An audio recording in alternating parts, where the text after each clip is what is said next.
Get $5 out of it if you're lucky. This is called a Micrologix 1000. It's actually a family of brick PLCs. And this is not super fast. It can't do as near as much as that click can. It's harder to program. It's more expensive. Not only that, but this uses 120 volt input and output. What that means is that if you accidentally touch one of the terminals, you will get shocked. That's what that means. You can see why I don't really use these much anymore. Okay, I'll pass it around and let you look at it. What you'll notice, the upper door is missing on this, but what you'll notice is there's, let's see, 12 inputs, and it looks like 8 outputs. Outputs 0 through 7. Oh, and you'll notice this nice little burn terminal here. That's where something's shorted out. I don't know if that's someone's first experience of being shocked or being surprised by the spark. I don't know what happened there. There's probably a story behind that burn mark. Another burn mark up there on that output. Oh, there's a couple burn marks down here. Well, anyway, I'll pass it around. There's also some analog input and output on this, but we'll talk about that later. Anyway, have a look at that. And you can see you can't add anything to it. There's a port on the front of it, but that port, and you have to open the door to see the port. Let me point out where that's at real quick on the video, sorry. There's actually a port right here, but that port is only for programming. It's not like you can connect it to other PLCs and do anything interesting with that. So that has a fixed number of inputs and outputs. What if, let's see, that has what, 12 inputs? What if you got 13 things you need to sense? You need a new PLC. That one's garbage at that point, right? You can't use it anymore. And so that's one of the problems with a fixed I/O or a brick PLC. Now, if you ever decide to use a brick PLC, you want to make sure that you have a few extra inputs and outputs for future expansion.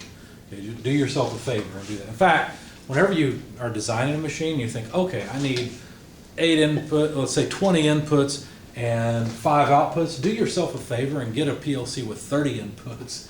Okay, 32 is what it would be, and about 20 outputs. Okay, and you'll be happy because you'll be happy you did. You'll end up using them.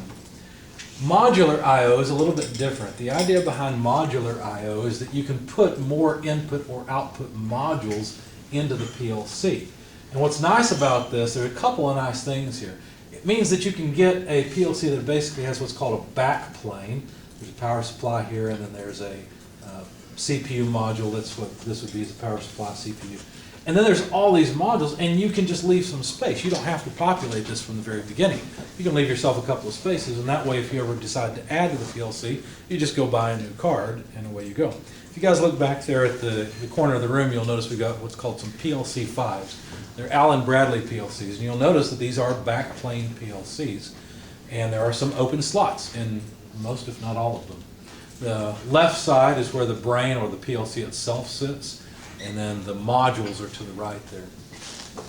So anyway, these are a nice setup. They're not the only setup, of course, because I showed you guys the PLCs from Koyo, right? And those are modular like this, but where you daisy chain, you just plug them in on the side and expand them. You don't even have a back plane with those. I guess you could say you do. It's the daisy chain connectors in the back, but it's not a separate part like it is in these PLCs. Of course, the power supply supplies all the power that's needed for the PLC brain. Sometimes the power supply will also supply the power that powers the input and output modules. It's more common that this power supply will also supply input modules, but not output modules. And the reason for that is it's very common to use 24 volts DC for all your controls. All your switches, push buttons, all those things commonly are 24 volt DC. So, yeah, so this does not normally, though, supply power to field devices. Technically, a field device is not just an output, but also an input. But it actually is fairly common for the power supply to also supply input field devices. It just depends on the setup and how it's done. But it's wrong to think of these input and output modules over here as something you can plug, say, a light into and the light just comes on. That doesn't work. You have to run power to this module, and then the module is able to switch that power to the output device. Why would you do that? Why wouldn't you just have this set up so it could output 24 volts DC? Well, what if you don't need 24 volts? What if you need 110? There's all kinds of different modules you can get, and you can wire up different power sources to those modules so they can drive the outputs. In fact, even in my simple home PLC, I've got a 24 volt AC input module, I've got a 110 volt AC input module, and I've got a 24 volt DC input module. Even in my small application, I ended up needing the flexibility of having several different voltage inputs. And it was nice that I had a modular PLC where I could choose the right modules and it would work. The CPU, of course, is the place that has the brain, it has the central processing unit. It also typically has controls communication on the modules. It typically has a communications port where you program it, and of course it has the memory and everything for it. So this is kind of like where the operating system, this is the brain, this is the computer itself, is the CPU. Okay? This is a very important point. We're going to come back to this a little bit later. The way that a PLC actually works is in a cyclical manner. Basically, it does this over and over and over as long as it's in run mode. In run mode, what it does is it reads inputs. So it goes out and it looks at all the different input modules you might have and gets the status of all the inputs. Then it calculates what the output should be. That's what your program does. Your program's job is to calculate what the outputs are, or should be, based on the inputs and the past and timers and counters and all those things. Okay? This is your program running right here. After that, it does some diagnostics and communication to the modules, and then it updates the outputs. It's not correct to think about a program in a PLC as doing things line by line. It takes a set of inputs, analyzes all those, and decides what all the outputs should be, and then sets them all. Do you see? Now, that's not 100% true. There are so-called immediate instructions where you come to a line of code and it says, well, this output should be on or off. You can have an immediate instruction that says, okay, pause the program for a minute, go update that output, and then come back and continue. That is possible, but it's not something that you frequently need. Okay?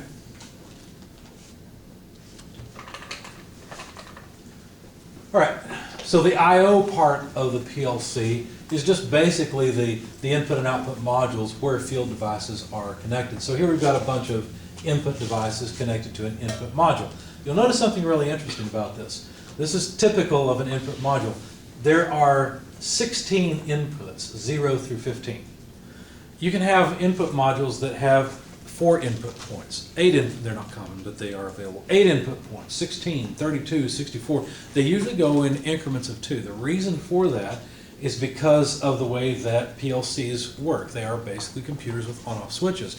And so working in a number system called base 2, where you only have on and off, is more convenient. What that ends up meaning is that it's easy to work with numbers that are multiples of 2. Okay?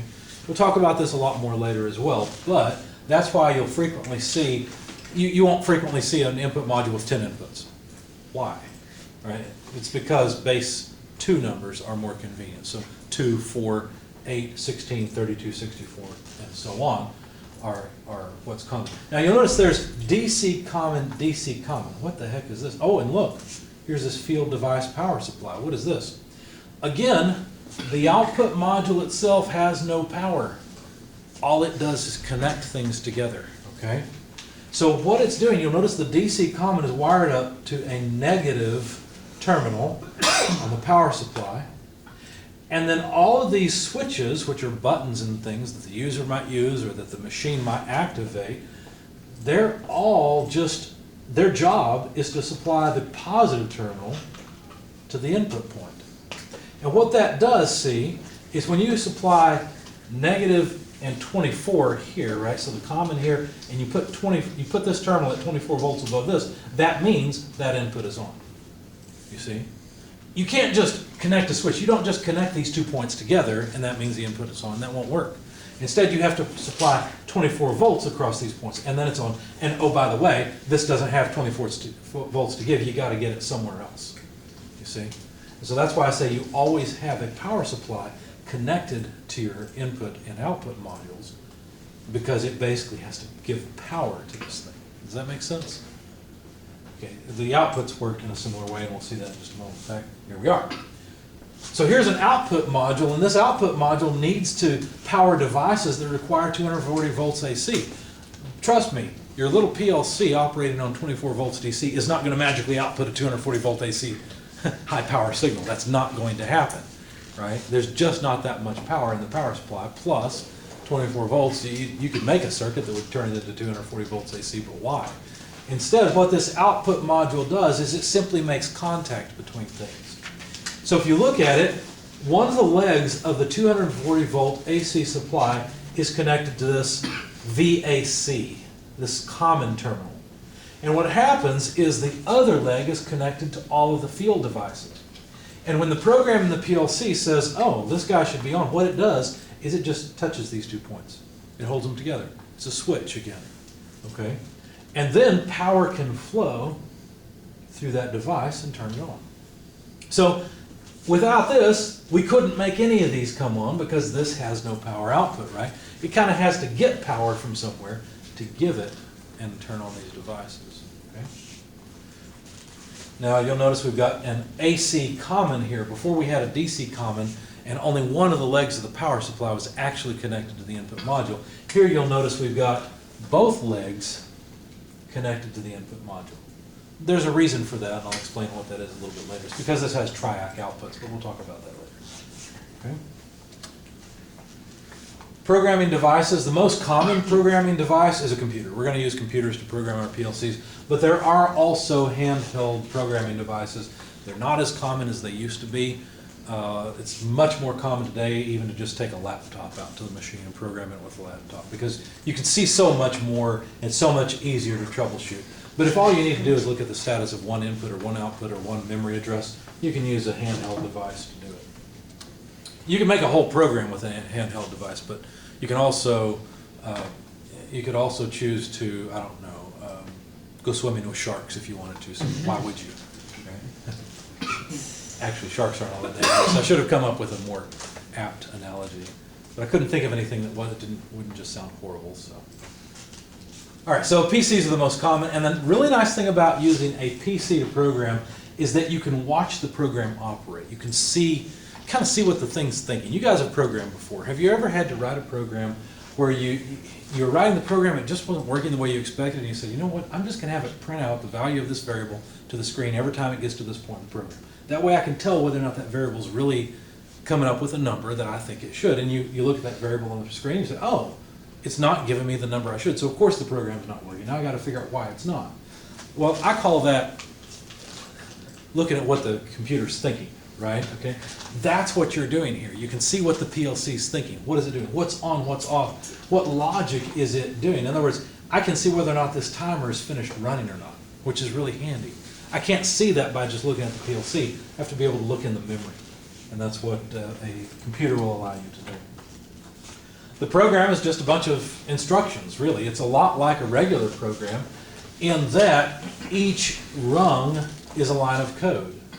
And so we've got these things called rungs. We've also got what would be analogous to the power rails. We've got instructions where these are typically input instructions that determine whether or not an output should be on. In fact, here we have an AND instruction, which we'll talk again about more later, but this has to be on, and this input has to not be on. This is an inverting input, okay, before the output will come on. You can write this as a logical equation, which we'll also do a little bit later. Here, either one of these could be on, and then the output would be on. Okay? So this is ladder logic. And that's all I wanted to say about that so far. Any questions, comments?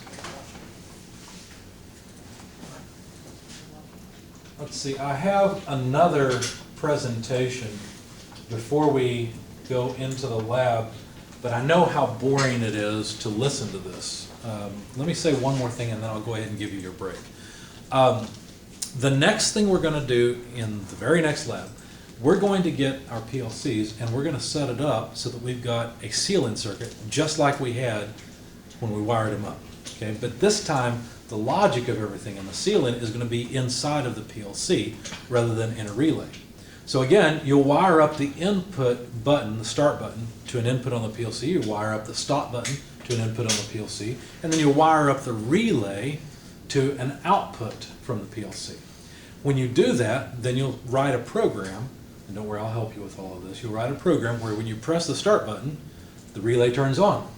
And not until you press the stop button does the relay turn off. It'll be the same function as what we have, but instead of having so many wires going every which way, we'll just have the start and stop button wired into the PLC and the relay wired to an output on the PLC.